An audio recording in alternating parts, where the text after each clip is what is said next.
Well, hey, thanks for joining us today on our podcast, and we are actually here. Yes, we We're are gonna start indeed. over.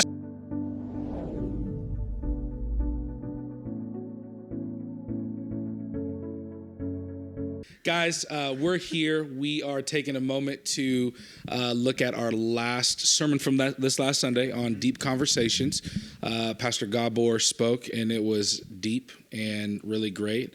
And if you went back and listened to it, you would hear some, from what we talked about this morning, a couple moments that might shock you in the best ways. Yeah, a couple mic drops. Absolutely. So good. Yeah. So good. There we go. So that was a great intro, and we left it. So let's jump on in. Let's do it. We all jumping at once, or are we going there? Pastor Troy's going to just go there. All right. Okay. Man, I thought the sermon was amazing. First of all, the series is on deep conversations, like how can we have better conversations with God, with our fellow believers, and then with people that might be pursuing faith. And truth is just one of those topics. And just from the very beginning, him communicating to us how when you take God out of the equation, anything can become truth. Right. And I feel like that's where we live. It felt our world we live has such different definitions of truth. And so it felt like a breath of fresh air to just hear truth from the scriptures and several different perspectives that Gabor brought to us. So, yeah. Yeah, he jumped in and asked the questions that probably most, if not all of us, ask anyway. And one of his first things was, do we create truth or do we discover it? Mm-hmm. And we all live in that tension of, are we just creating what we want it to be? And then there were a couple other things. I'll give us some space to talk about those. But I loved how, in spite of how we're defining that truth, is how he wrapped it up, is the truth is not a what is truth, but it's a who is truth. Mm. And if we miss that, which our society, our culture does, then we just work so hard to define it as a what, and it's got to come back to a who is truth, which is the person of Jesus Christ. Right. Mm-hmm. Which I think is really important because, so this whole Sunday, I was just thinking about people that I've had conversations with, even just in the last couple of months. I feel like people in my generation, like, this is a really big deal. Like, you'll hear this a lot. Like, you have to, like, speak your truth or, like, be your truth. Like, your truth, you got to find it, whatever. So it was really interesting when thinking about as Jesus being the truth. I feel like that would blow people's minds because at this point, like, they're kind of thinking that, like, they're the truth. You know, everything that they're wanting, feeling, thinking, whatever is like, well, I can, but I think this made me think a lot about how a lot of Christians or people that I've talked to who would say they are believers actually have been changing the actual truth to make it kind of also what they want it to be too. Like, that's what I've been running into a lot in conversation with people. It's like, it is the truth almost. It's like almost there, but then they've kind of changed it and made it whatever they want it to be still too. Right. Right. And I like that point that he brought up through the whole sermon about God on trial. And it's like, we do that, I think, in our culture, whether it's your generation or mine or any of ours, actually, we are so arrogant as to think it's really up to us to put God on the stand. And man, I was just like, wow. And I hope I don't do that, certainly like in my theology and what I would tell you. But there are probably times when I try to make truth into what I want to make it. Mm-hmm. Yeah, that's so true. In our Connect group last night, another Connect group plug. No matter the weather, you were there. We were there. For sure. Okay. That's just what we do. Wow. Faithful. Called out. Nobody said anything. So glad everyone in my group is safe. Okay. The roads were much better than Monday. Fair. But great point. So one of the guys, I think it was Austin, actually brought up the fact that when Pilate came back and said, okay, so I don't find any fault with him. Do you want me to release this guy or release another one? Well, they released Barabbas. A theory is that Barabbas was actually the guy's last name because it's Bar Abbas, which is God, and that his first name was possibly Jesus. And so it's possible that he was saying, do you want this Jesus or this Jesus? And isn't that what we do all the time? Is like, which Jesus do we want? Well, there's only one Jesus that is truth. But we have that, he has that option, the one that's going to, that was a rebellious person or the one that's truth. So right. I thought that was fascinating. Yeah, because I think that distinction is huge between truth being just like, a theory or an idea or just something that you conjure up versus the man himself. I am the truth. You know what I'm saying? So it's not even just like because that is what ends up happening, right? We end up making ourselves the truth, and then it becomes this version of idolatry where we set ourselves up and then we follow what we think is true, right, whatever, and we make decisions that way. We build life that way. We, whatever. But then Jesus is like, he's not just saying like, I tell you the truth. He's like, I am the truth. Which I think is just a real line drawer there, if you will, for sure. One of the questions that Tammy and I have talked about, and we struggle a little bit with, and I wonder how it made you feel. But Gabor asked the question: do we owe telling the truth to everybody? I mean, like something happens inside me that's really uncomfortable, like. Well, yeah, yes. Lies are wrong, and then Pastor Gabor it was so important that how he described that, and it's like, well, truth protects the unprotectable, and but yeah, did anybody feel that tension physically, in it? Yeah, I was like sitting there listening to it, I physically was like, yeah. I don't know. I know he's right because I trust him, but I don't know. right. Just me? Okay.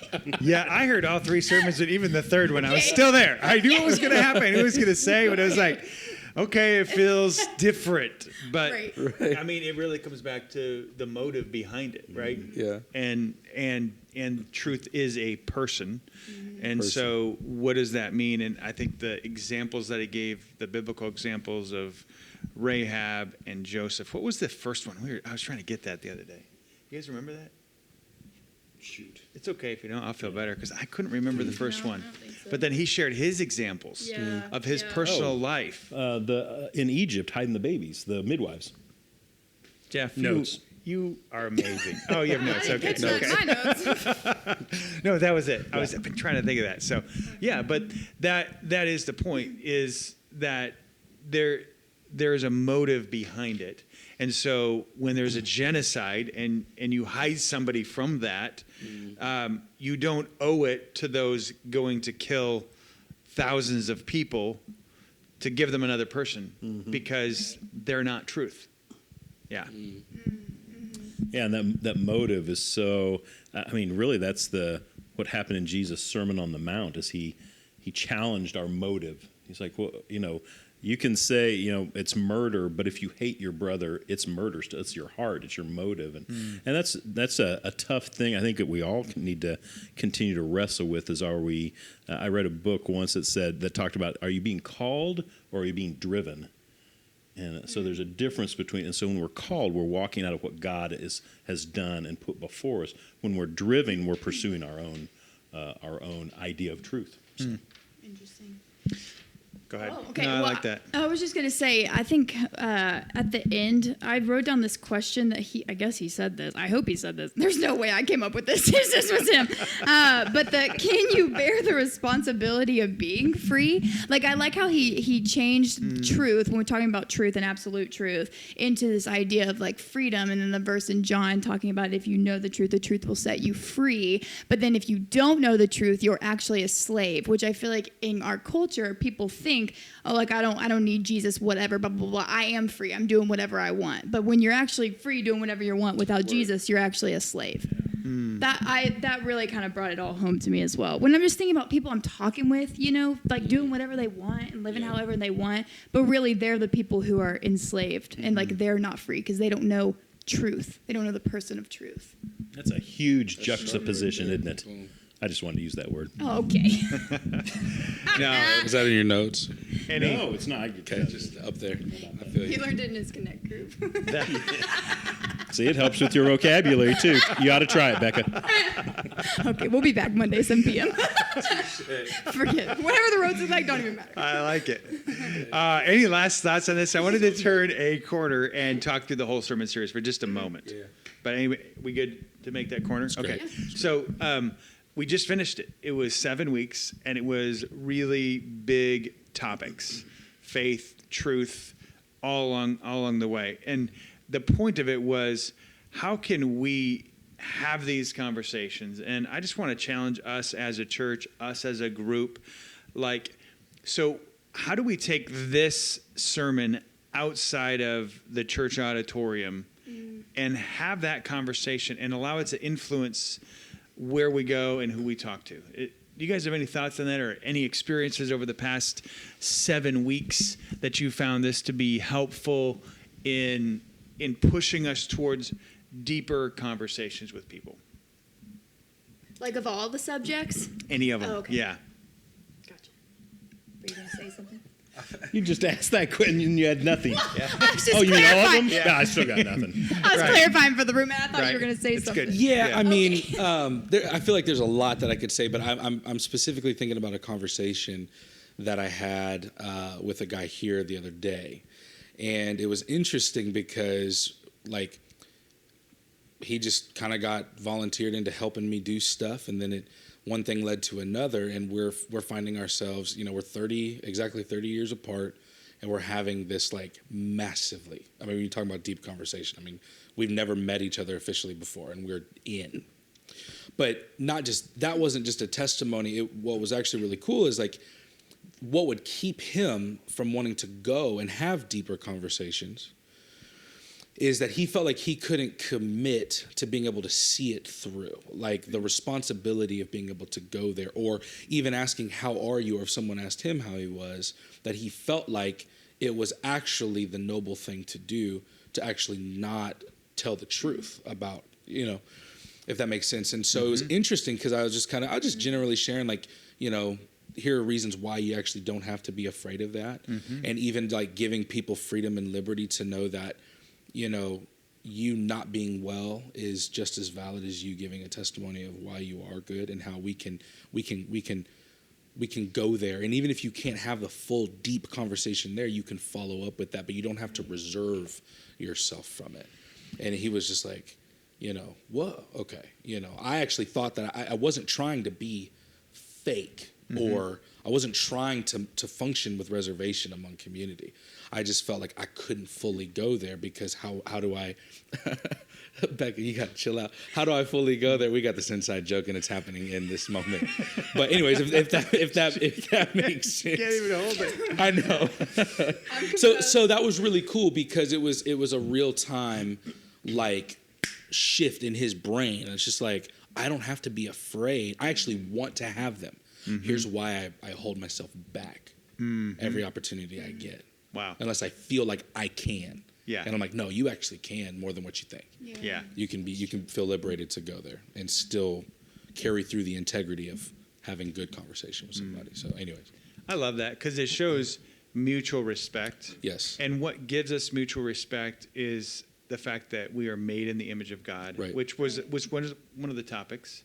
And so I value the authenticity of somebody else, even if their story is different than where mine has come from. Right. And I think as a church, this is like a huge part of our culture is that, when anybody walks through that door, we are equal. Right. And it's not defined by the bank account or the experience or the resume, but it's defined by the fact that we are created in the image of God. Yep. And so we can have boldness to say, no, I can share my story. I can be authentic and truthful. Yep. Yeah.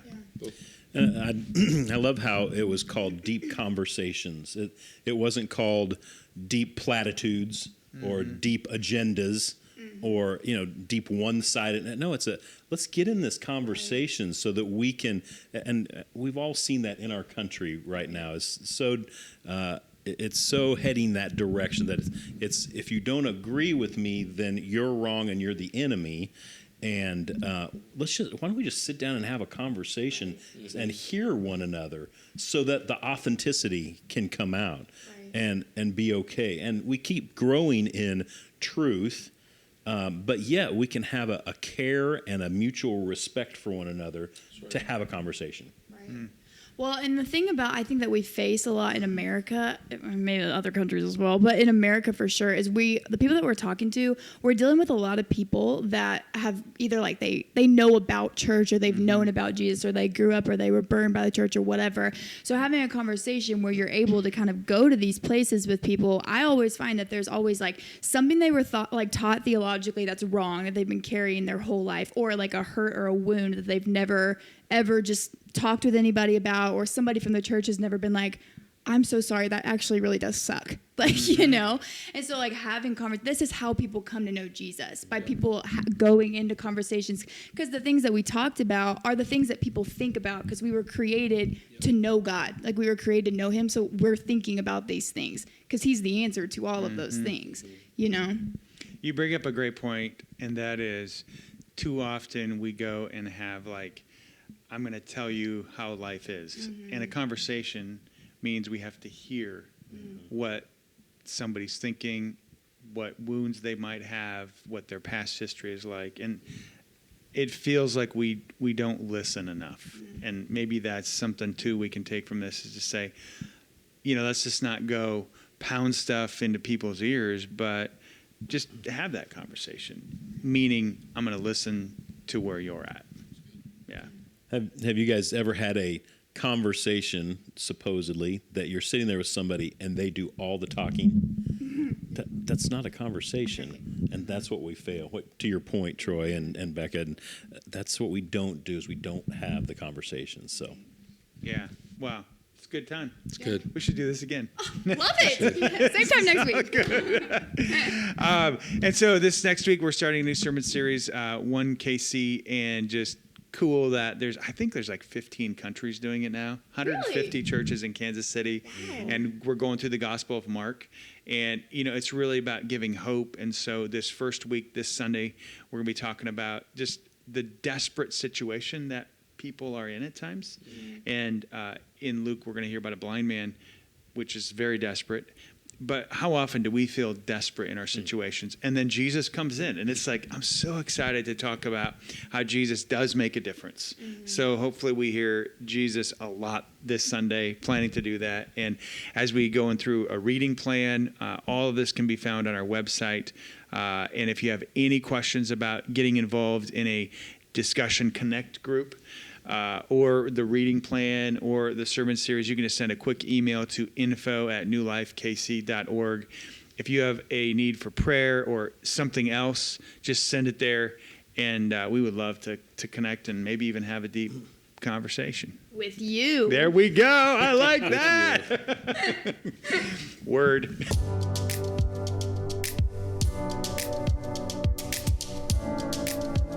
You just ended with word? Yeah. Community. I did. Community. Yeah, I did. It's a good. I'm out. All right. We out. Peace out.